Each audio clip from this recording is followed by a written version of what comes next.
Drunk news.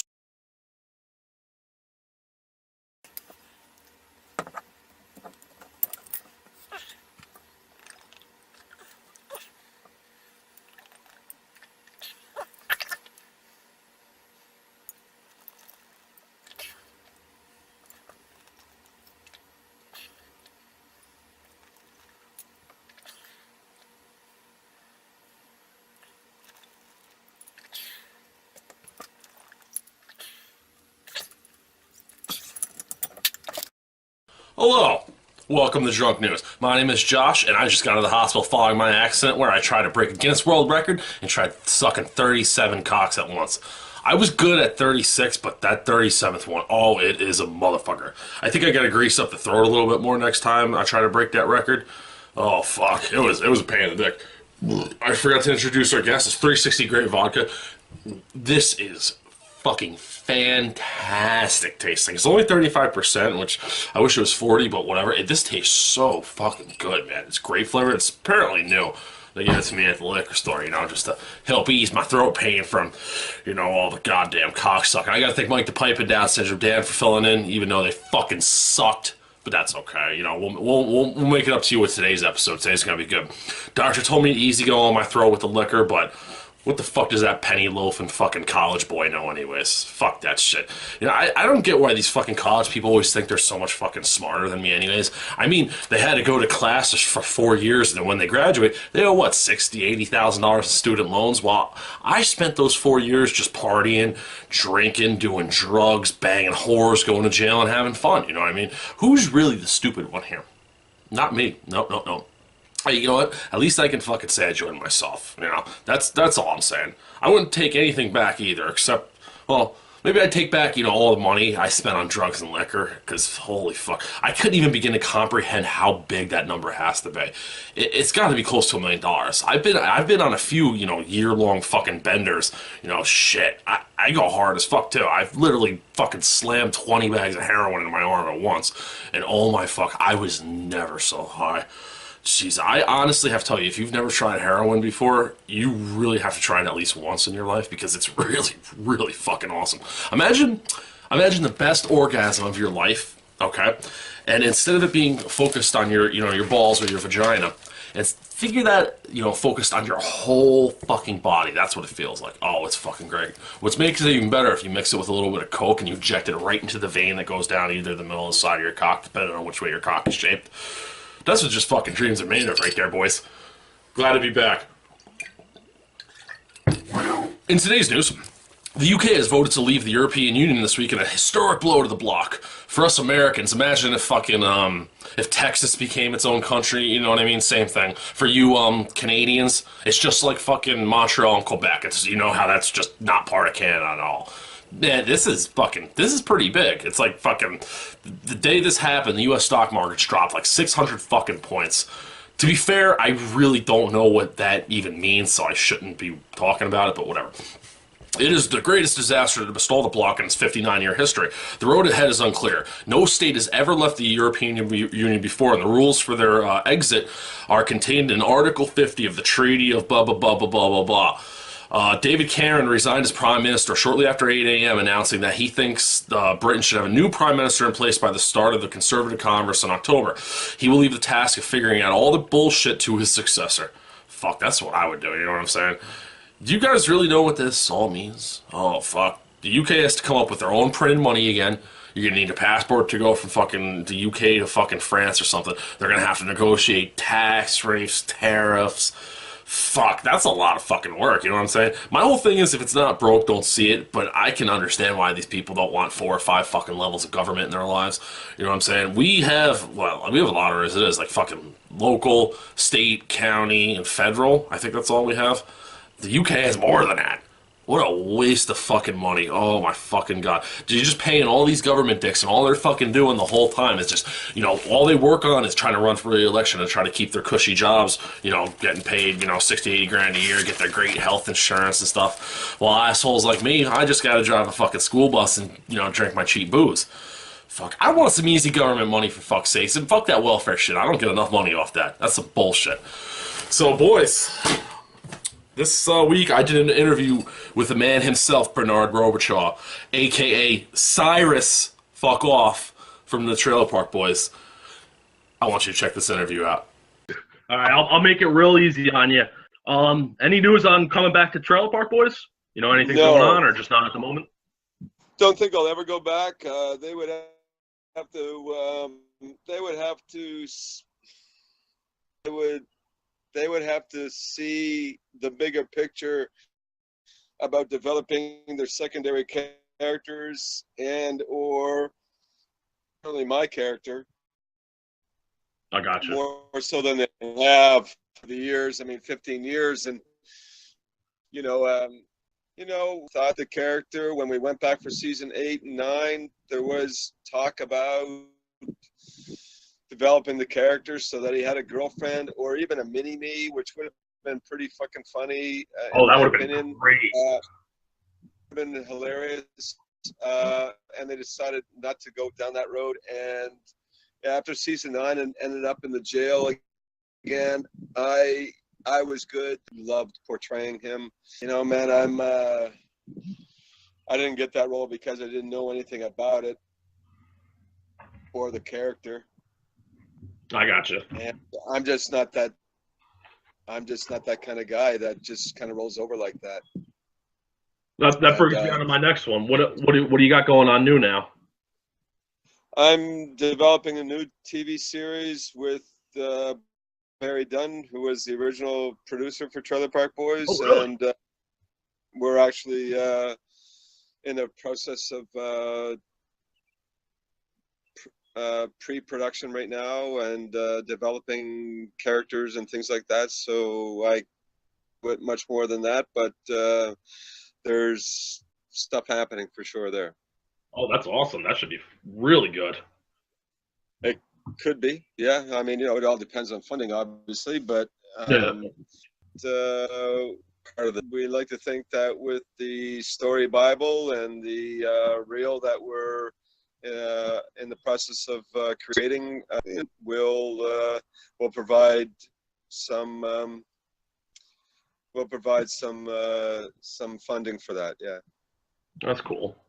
Yeah. What are your some other more obscure pieces of work that fans could check you out in, that we haven't heard of maybe?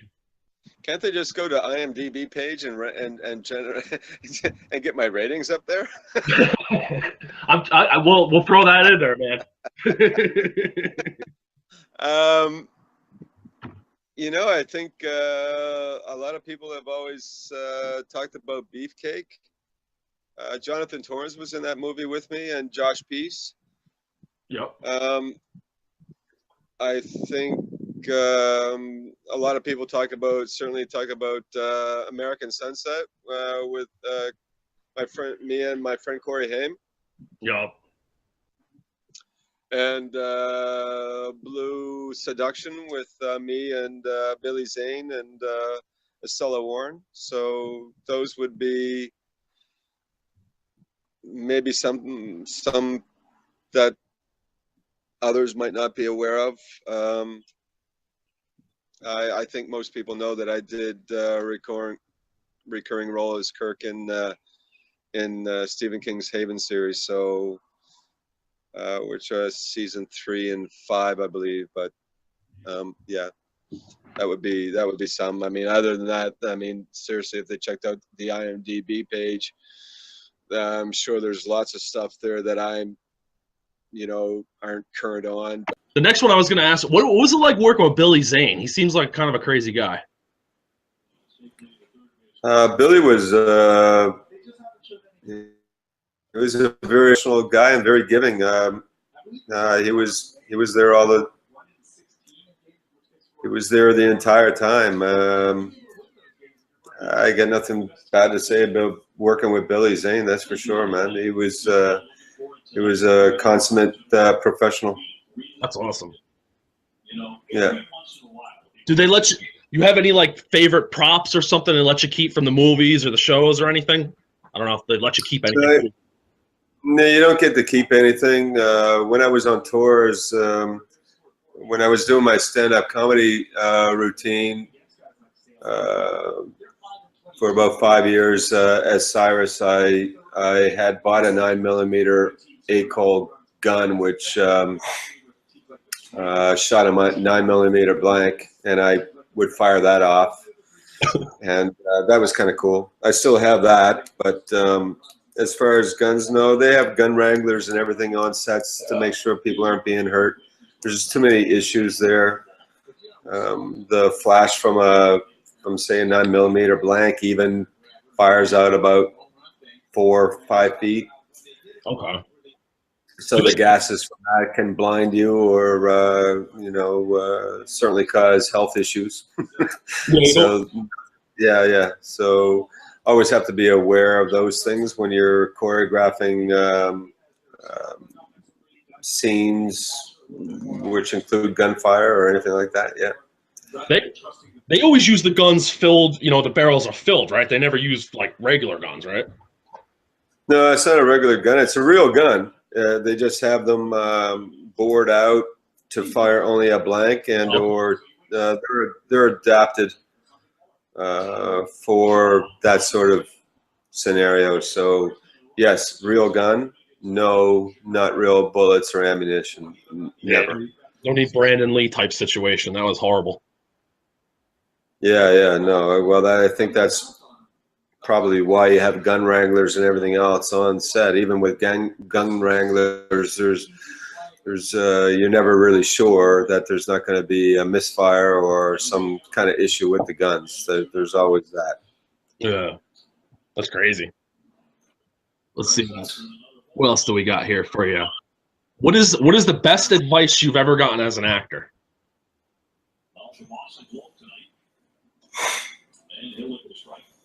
Don't give up. Don't give up. I like that. It's not an easy. It's a pretty difficult industry to break into. It takes a lot of hard work.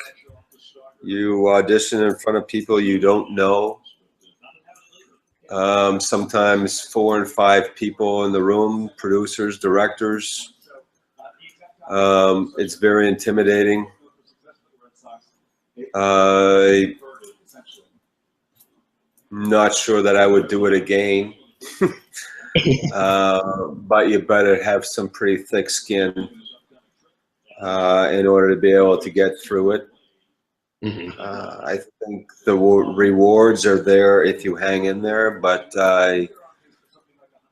everybody today thinks that film and television, because of the tabloids produce, is all glamour, and it's far from that. You've got maybe 500 people at the top of the echelon that are in that kind of situation, and the rest of us do what we got to do in order to make ends meet. How often you get recognized for your work in Trailer Park Boys when you're walking down the street? You get told to go fuck yourself a lot? Get that a lot, yeah. I guess, there's a fair bit of recognition. It's, I don't know that I kind of think about it so much as when it happens. It happens. Sometimes it's a little bit unusual than others. It happened in my neighborhood this weekend, and that was kind of unusual because I didn't think anybody knew I was living here. But shit. It's a humbling thing, man. I mean, you start off as an actor in the Maritimes, you're not thinking that you're going to be recognized globally. That's for sure. So,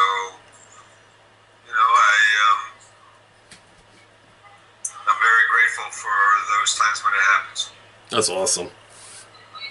And the last one I got from you, because it's called Drunk News for a reason. We all drink on here. What's your drink of choice? Geez, lately it's been red wine, man, by the box. It's inexpensive, and it comes from Australia, so it's all good. Oh, dude, look what I'm drinking. So there you go, man. So,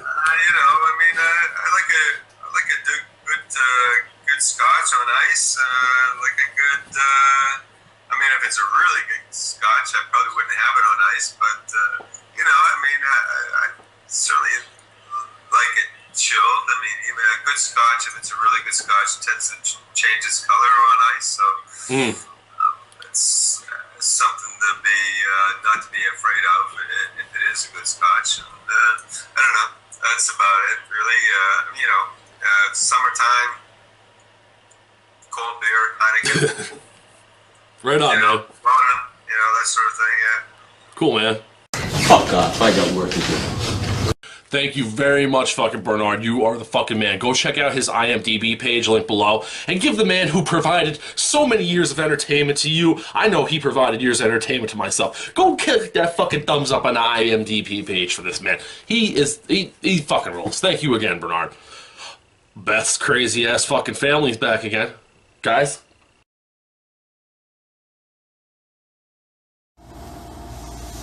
Sup, Josh? This is half fucking done. Yeah. I'll fucking bitch, fucking Beth. Fucking my son, Pastor Craig Rizzle. My beautiful daughter, Chris Beth. I miss them.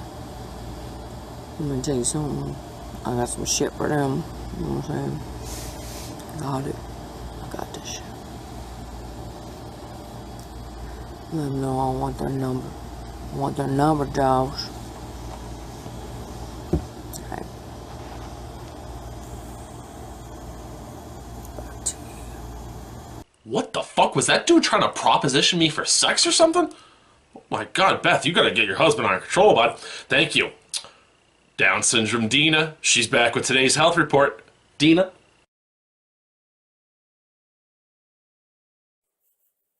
Hi, thanks for bringing me back. This is Down syndrome Dena, sometimes called Granny Monster, and this is your health report. First of all, I want to say that I do not have Down syndrome. It's a speech impediment, and we get made fun of for a lot, and sometimes I just don't understand why. But today, we're talking about artificial insemination. Artificial insemination was actually the way that Down syndrome Dan was born. I was there as one of the midwives, and I just thought that a turkey baster and ice tongs were the way to go, but it sure does explain a lot. But true artificial insemination is defined as putting sperm into a vagina for no sexual pleasure, but solely for procreation. What I would suggest is, since you have to donate some of your spunk to make that happen, you might as well enjoy yourself, even if you have to have the nurse come in and give you a hand. So, artificial insemination is something that they do in dog pounds, and I thought before I did my research it had something to do with peanut butter, but apparently I'm wrong. So, this is definitely your ever face with Down syndrome, Dena. Please take it back. I need to hit this. It's good shit. Fuck, I would let fucking Down syndrome Dena give me a hand with some artificial insemination, if you know what I'm talking about there. Oh, also in today's news, a 54-year-old Ocala woman has been forced to shoot a 27-year-old naked man covered in his own poop Sunday after he broke into her house and chased her upstairs. Why the fuck was he covered in his own shit? I seriously don't get why people do it, unless it's just some sort of intimidation tactic. I mean, seriously, wouldn't you run away from somebody that's just completely covered in shit? I know I fucking would. Police said Victor Alex Etherting first pounded on the woman's windows and demanded she let him in. She respectfully declined. I would have fucking just told him to go fuck himself. And she asked him to leave. Etherton then kicked the door in and chased the woman upstairs, where she armed herself with a .22 caliber handgun, locked herself in the bedroom closet, and called 911.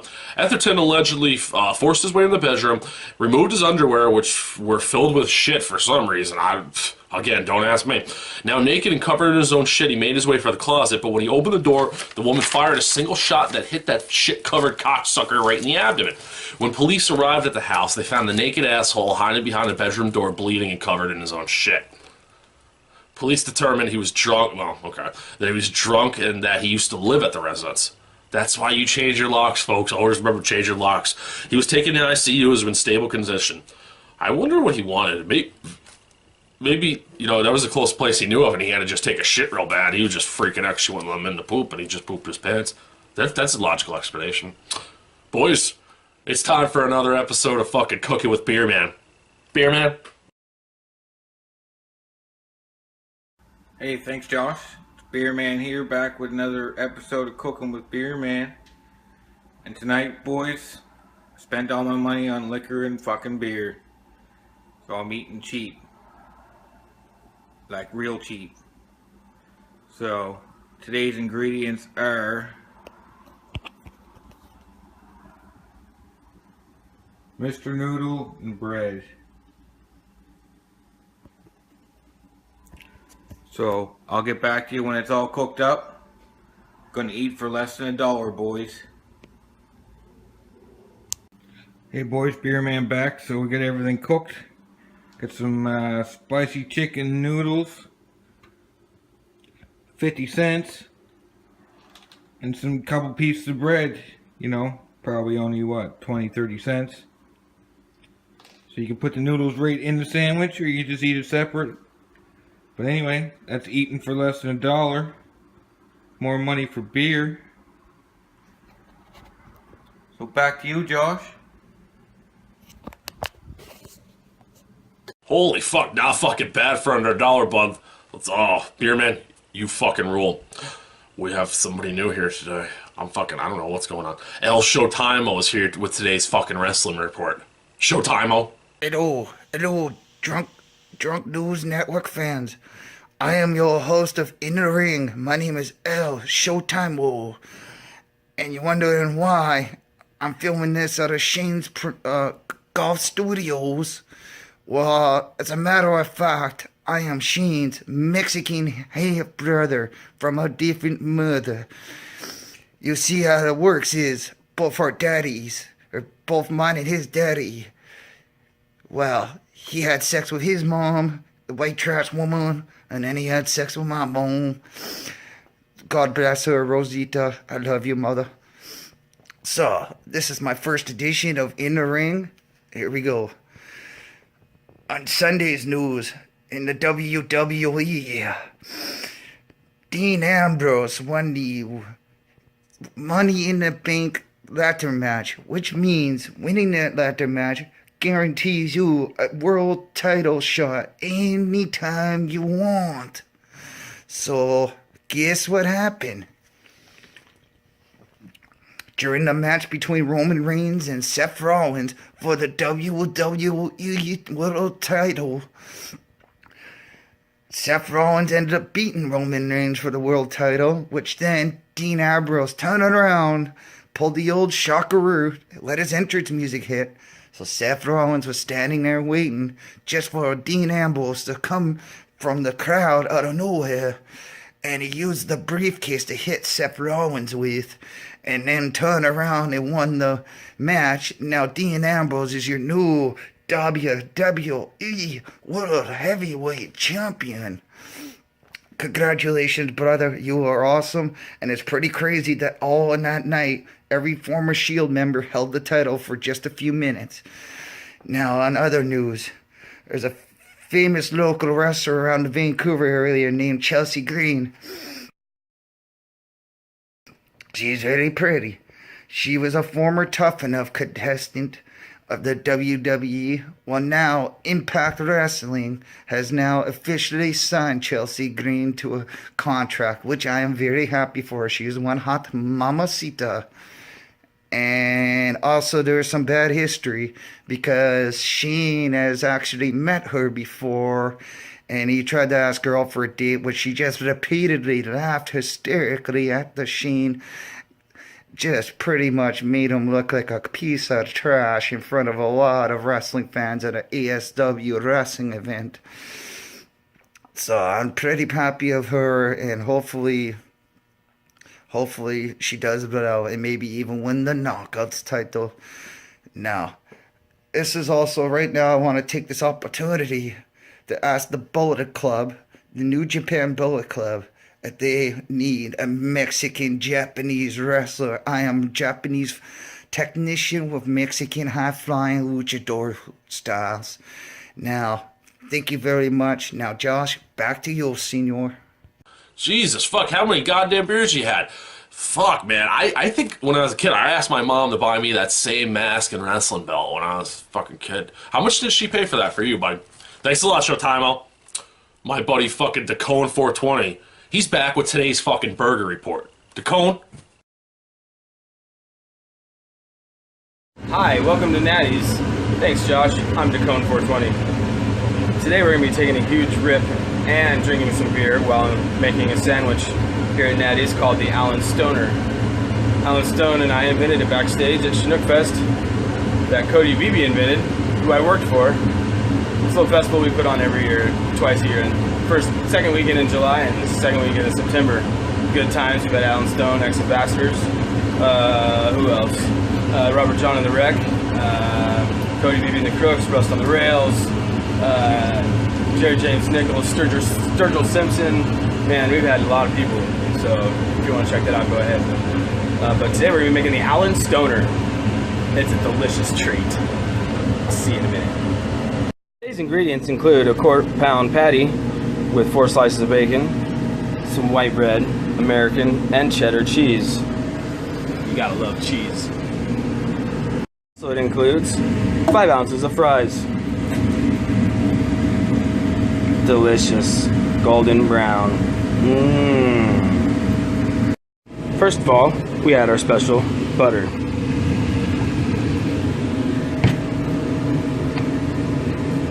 And the quarter-pound patty. Cook that to a delicious perfection. Once the fries are done, remove them from the oil, shake vigorously, place into bucket, season accordingly with my special seasoning, and toss.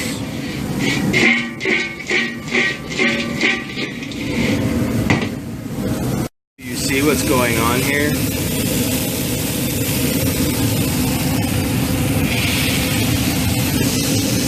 French fries into basket. Add special's cone seasoning, sauce, whatever. Dipshit. Fuck it. More butter. Place cheese slices accordingly.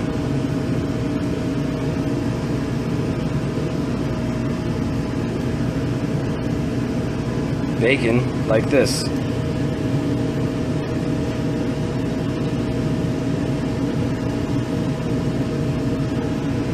Butter. It's bread in. Fuck, I love burgers, man. Part 2 of this is coming Wednesday. Tacone, he actually mailed me one of these burgers. Let's hope it fucking actually shows up here in half a decent place. I don't know. We'll eat it no matter what. Who gives a fuck? It's just a couple days old, you know what I'm saying? What a fucking dick.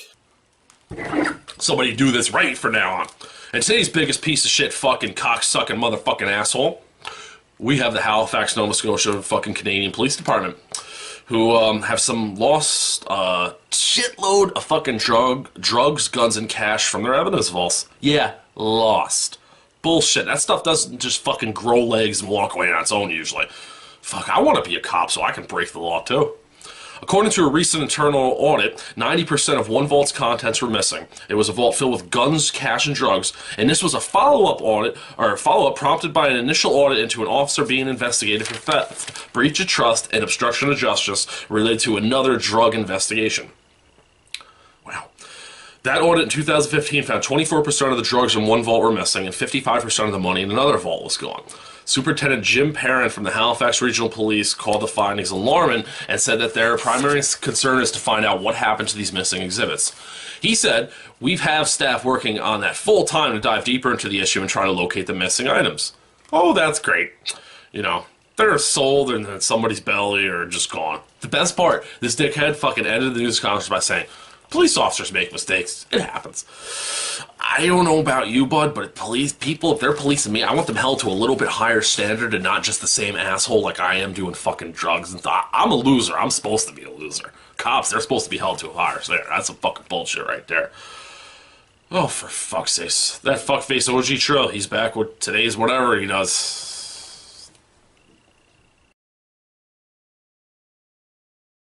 What up, yo? OG Trill Money Kush, a.k.a. the word burglar. Back at it with y'all. You know what I'm saying? I keep coming on here, and everybody says I'm not delivering the news or whatever. You know what I mean? You know, John do the sports reports, special reports, or whatever. But OG delivers the news as it is to him. You might not agree and think that's your type of news. That's fucking OG's news. That's how I sees it. And I only reports it how I fucking sees it, yo. So OG, don't be stunting, dog. I don't stunt. Well, that's the fucking problem, you fucking stupid fuck. You don't do any news at all. You just talk gibberish. You just stand there and go, duh, duh, duh, duh, duh. That would be more entertaining than what you say. Fuck off. Corey's back with a fucking special report. Corey?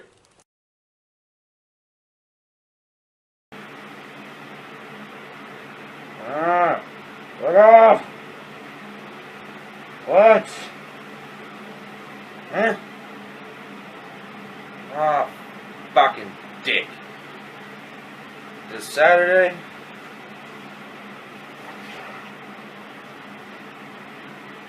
Fuck.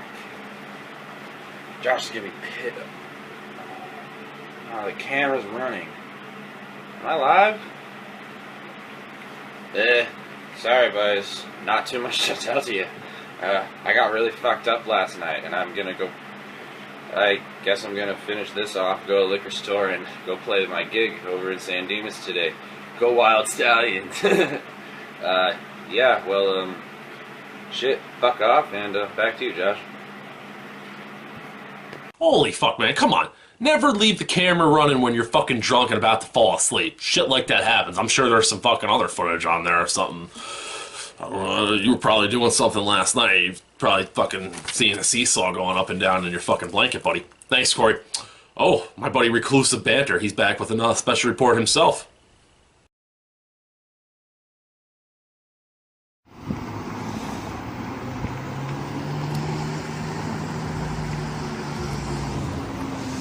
Beautiful night for doing meth.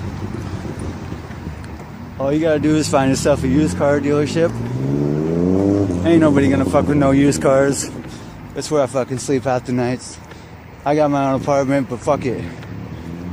I save money on fucking transportation. Fuck it.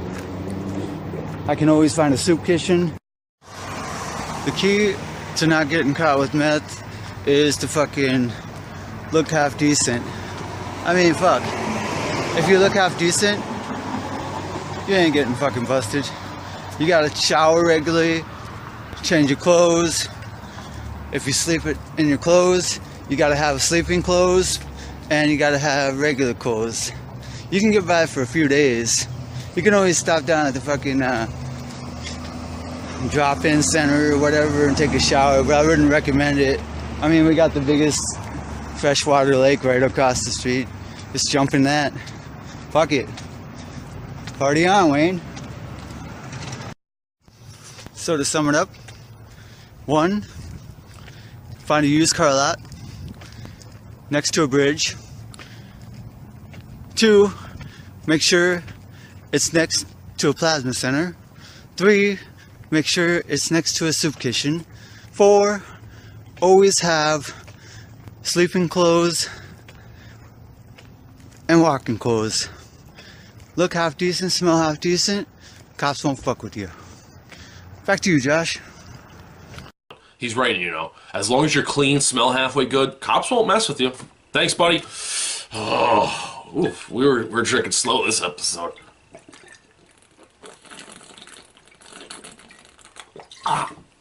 Let's get fucking drunk. In today's liquor news, an Oregon business owner says just weeks after putting up an anti-drunk driving sign, a drunk driver ran right into the fucker. Oh, the irony, boys. The crash Saturday morning is just the latest in a series that keep happening, because I should just stop right here. Fuck. Blade is in a series of crashes that keep happening that caused Dennis Lafferty to call the road in front of his shop the most dangerous in Marion County. Oh, not Marion County, boys, for fuck's sakes. In the latest incident, the 46-year-old Eric Jones failed to make the curve at the scene and crashed his red truck through a chain link fence into a truck ironically marked, "Don't drink and drive." There's 3 other parked cars were also hit in the accident, ironically enough. Why do they keep saying ironically in the story? I hate that fucking word. The best part is it happened. The guy's business, his shop, is a fucking auto repair collision shop.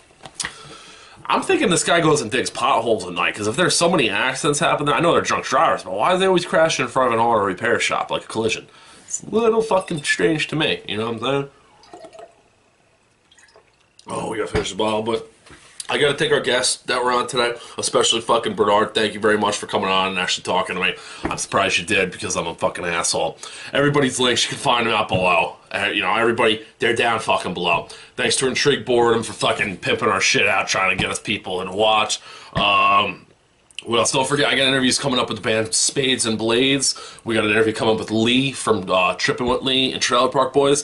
And we also have an interview coming up with the Rock Pile, Mr. Finch and T from the Trailer Park Boys. So if you guys have any questions, put them in the comments below. I'm going to finish this.